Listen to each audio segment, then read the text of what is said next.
Prime Minister Manmohan Singh will meet China's new president for the first time this evening in Durban on the sidelines of the BRICS summit. New Delhi is cautiously optimistic as it engages with China's most powerful political and military leader. Despite the positive noises, it's clear that the difficulties between the two countries may not go away anytime soon.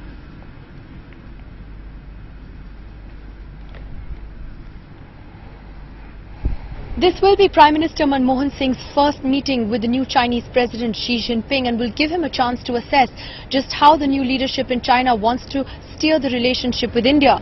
Government sources have told us the indications have been positive even while the leadership transition was taking place in Beijing. However, there are still many causes of concern.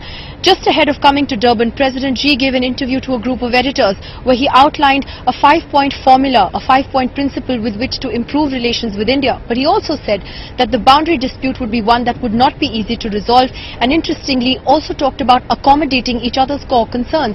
Now that's something that has raised eyebrows in New Delhi. Officials are wondering, what do these core concerns now mean? Traditionally, India has understood them to mean Tibet and the boundary dispute, but does this now also include the contentious South China Sea issue?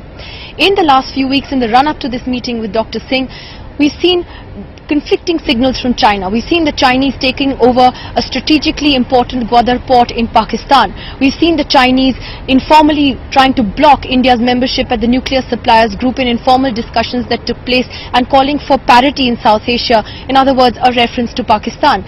So therefore, while President Xi clearly wants to take the relationship with India to a new level, the difficulties clearly remain. The question is, as the most powerful political and military leader in China for the next 10 years, can he create a new chapter in ties with India? In Durban, Nidhi Razdan for NDTV.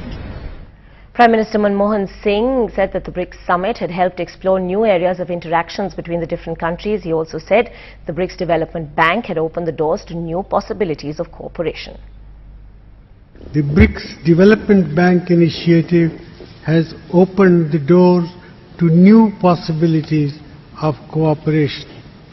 Today, we should work for a reform of global institutions of political and economic governance that reflects contemporary realities and equips them more effectively to deal with emerging challenges. In particular, reform of the United Nations Security Council and the IMF are urgently needed. We are very happy at the outcome of the Finance Ministers' meeting, which has been strongly and wholeheartedly endorsed by the leaders. India is also happy that a BRICS Business Council has been established. I think each country has 5 representatives from the Council. The creation of a CRA will be a precautionary measure and will lend a high degree of assurance to the 5 countries. Dr. Manmohan Singh has also assured Russian President Vladimir Putin that the first phase of the nuclear power project at Kudankulam in Tamil Nadu will be up and running by next month. I am pleased to inform you, Mr. President, that Kudankulam Unit 1 will become operational and critical by the next month.